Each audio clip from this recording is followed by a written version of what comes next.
সময়ের দাবিতে কখনো কখনো পরিবর্তনশীল সমাজ ব্যবস্থা এবং পরিবর্তনশীল বিশ্ব মধ্য থেকে আমাদের অনেক সময় নতুন নতুন কিছু করতে হয় বিশ্ববাজারে টিকে থাকার জন্য। সে কারণে সংস্কার একটা চলমান প্রক্রিয়া। সংস্কার আল্লাহ প্রেরিত পবিত্র কোরআন শরীফ নয়, অথবা হিন্দুদের বেদ নয়, অথবা অন্য ধরনের কৃপা তা নয়, বা বাইবেলও নয়, যা পরিবর্তনশীল নয়। পরিবর্তনশীল রাষ্ট্র ব্যবস্থায় রাষ্ট্র সংবিধানের জন্য না, রাষ্ট্র সংবিধানের জন্য, রাষ্ট্র জন্য সংবিধান, রাষ্ট্রের মালিককে জনগণ। এই জনগণ যে সকল পরিবর্তন বাস্তবতার আলোকে আশা করে সেই পরিবর্তনগুলি পার্লামেন্ট জনগণের ইচ্ছার প্রতিফলন ঘটায়। যদিও কিছুদিন 25 বছর যাবৎ পার্লামেন্টে জনগণ নিয়ে আলাপ হতো না, আলাপ হতো একদম নিম্নমানের গালাগালিদের মধ্যে দিয়ে, যা শুনলে জাতি হতাশ হতো, সেখান থেকে শিক্ষণীয় কিছু ছিল না।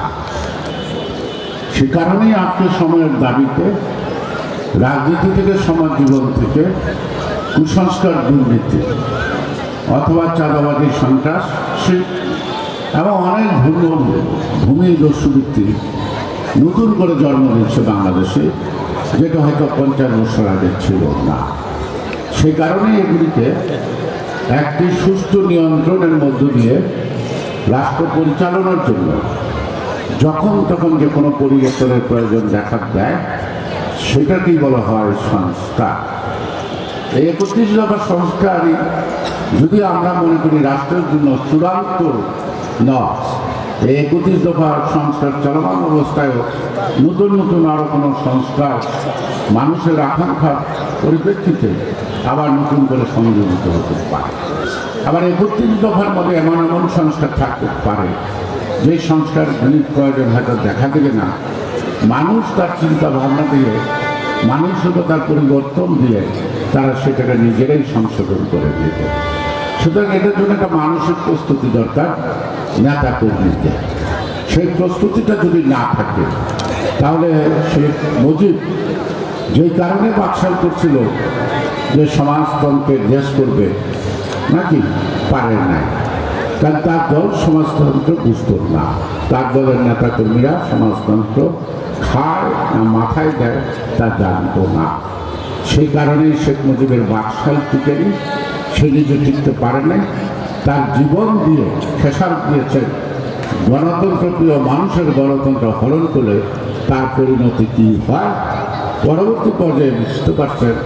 আজকের ফ্যাসিবাদী সরকারের প্রধান, যিনি দেশ থেকে পালিয়ে বিদেশে পালিয়ে যাচ্ছেন, আজকে তিনি বুঝতে পারছেন যে উন্নয়ন আর চমক চমক কথা দিয়ে অথবা পুলিশ অথবা মামলা মোকদ্দমা, জেল জুলুম, নির্যাতন, গুম খুনের মধ্য দিয়ে শুধু উন্নয়ন দিয়ে দেশের জনগণের মন জয় করা যায় না।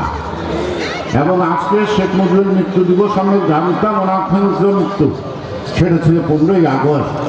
আমার মনে হয় না আওয়ামী লীগের নেতাদেরকে শেখ মুজিবের 2টা মৃত্যুবার্ষিকী পালন করতে হবে। একটা করতে হবে 15ই আগস্ট, আর একটা করতে হবে 5ই আগস্ট।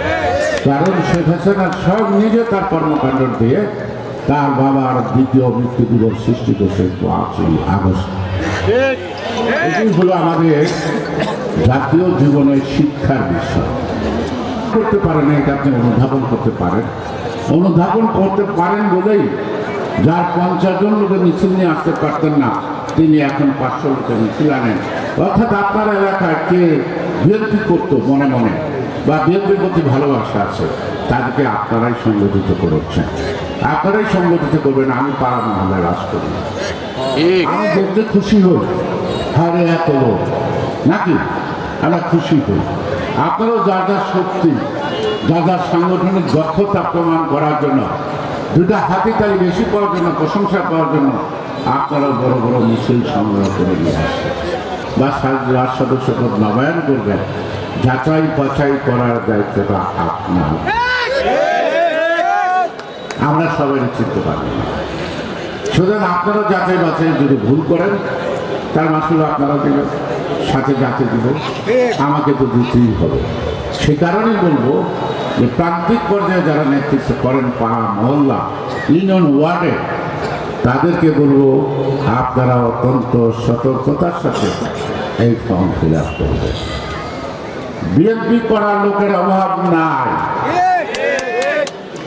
আমাকে কোনো দল থেকে ধার করে লোক দেখতে হবে। আপনারা যতটি নেতা কর্মী 14 বছর লড়াই করছেন, একটা নির্বাচন পার করতে ততদিনই যথেষ্ট না। আপনারা জীবন দিয়েছেন, অনেকে রক্ত দিয়েছেন, জেল থেকেছেন। রক্ত আর জেল আমারও জীবনে আছে, কিন্তু এটি যথেষ্ট না। যতক্ষণ আপনি জনগণের ভালোবাসা অর্জন করতে না পারবেন, ততক্ষণ পর্যন্ত আপনি একটি নির্বাচনে বিপুল ভোটে জয়লাভ করাবেন, এটা আবেগের কথা, এটা বাস্তবতা না। সুতরাং আমাদেরকে প্রাধান্য দিতে হবে যে ভোটাররা ভোট দিতে পারে না, যাদের আকাঙ্ক্ষার অপমৃত্যু হয়েছিল। আজকে যদি একটা সুষ্ঠু অবাধ নির্বাচন হয়, আগের মতো না হয়, জনগণ স্বতঃস্ফূর্তভাবে যে ভোট দিতে পারবে, সেই ভোট দেওয়ার ক্ষেত্রে যে আপনাদের কৃতিত্ব, ভোটের অধিকার আদায় করা, সেই কারণে সন্তুষ্ট চিত্তে আপনাকে ভোট দিতে পারে। সে কারণে সকল শক্তির উৎস কে? জনগণ। বলছেন কে? আপনারা অনেক নিবেদিত প্রাণ আছেন, অনেক সাহসী আছেন। এমন কর্ম করবেন না ভোটের বাজারে আগুন। ভোটাররা বিরক্ত হয়, সেই ক্ষেত্রে কিন্তু আমি মাসুল দিতে রাজি না। মুহূর্তের মধ্যে চোখে মুখে কিন্তু রক্ত উঠবে, তাদেরকে শাস্তি দিতে আবার হাত কাটবে না। সুতরাং আপনার যেমন অবদান আছে, আপনার অবদানটা যেন সকলের কাছে প্রশংসিত হয়, সেই জন্য সকল নেতা কর্মী জনগণের সাথে সংযত ভাষায় কথা বলবেন, মানুষ সাথে সংযত ভাষার ব্যবহার করবেন। আপনি বিএনপির যত বড় নেতাই হন না, এই কথাটা মনে রাখতে হবে। কারণ ব্যক্তির চেয়ে দল বড়, দলের চেয়ে দেশ বড়। আগে দেশ, তারপরে দল, তারপরে ব্যক্তি, তার আগে না। আজকে আপনাদেরকে কথা বলছি, ষড়যন্ত্র কিন্তু চলমান। কিছু ষড়যন্ত্র দৃশ্যমান, কিছু ষড়যন্ত্র অদৃশ্য, কিছু ষড়যন্ত্র বিদেশে বসে, কিছু ষড়যন্ত্র দেশে বসে। ষড়যন্ত্র প্রশাসনও আছে, ষড়যন্ত্র সকল ক্ষেত্রে আছে। আমরা যারা একসঙ্গে রাজনীতি করেছি, আন্দোলন করেছি, তাদের মধ্যে দ্বিধা বিভক্তি আছে, ভাব না। কারো কারো মধ্যে হিংসা আছে যে বিএনপি ক্ষমতা এসে দেবে, বিএনপিকে ক্ষমতা আসতে দেওয়া যাবে। সুতরাং কিছু লোক রাজনীতি করে জনগণের জন্য, আর কিছু লোক রাজনীতি করে বিএনপি ক্ষমতায় গিয়ে এই ধাক্কায় যদি কিছু করতে পারি, এইটার জন্য, তাই না? সকলেই কিন্তু দেশের জন্য রাজনীতি, শুধু আদর্শের জন্য রাজনীতি করে না। কিছু সুবিধাভোগী লোক, তারা সুবিধার জন্য দল পাল্টায়, তাদের ভাষায় তারা দল পাল্টায় না, সরকার পাল্টায়। অর্থাৎ সকল সরকারই তাদের থাকতে হবে। এই চরিত্রের লোকেরও কিন্তু এই সমাজে অভাব নাই। সবাই মিলে পরিশ্রম করেন, আল্লাহ দরবারে হাত করে বলেন, আল্লাহ আমাদের দেশে একটা সুষ্ঠু অবাধ নির্বাচন দাও। জনগণ যেন তার ইচ্ছাটা তার ভোটের মাধ্যমে জাতিকে দিয়ে একটা দিক নির্দেশনা দিয়ে যেতে পারে। এই কাজটা আপনাদের, সে কারণে আপনাদের ধৈর্য এবং সব কিছু সহ্য রাখতে হবে। কারণ একটু ধৈর্যচ্যুতির জন্য আমাদের যদি মূল খেলায় আমরা হেরে যাই, তাহলে জাতি কোথায় অন্ধকারে যাবে? কারণ বাংলাদেশের একমাত্র জাতীয়তাবাদী দল, দেশপ্রেমিক দল। আর যারা ৭১-এর স্বাধীনতা যুদ্ধ বিরোধিতা করে, তারা যদি বলে তারাই দেশপ্রেমিক, এই লজ্জা আমরা কোথায় রাখবো? একমাত্র বিএনপি বলতে পারে এটা দেশপ্রেমিক জাতীয়তাবাদী দল, যারা স্বাধীনতা বিশ্বাস করে, যারা গণতন্ত্র বিশ্বাস করে, যারা মানুষের ভাগ্য উন্নয়নে বিশ্বাস করে।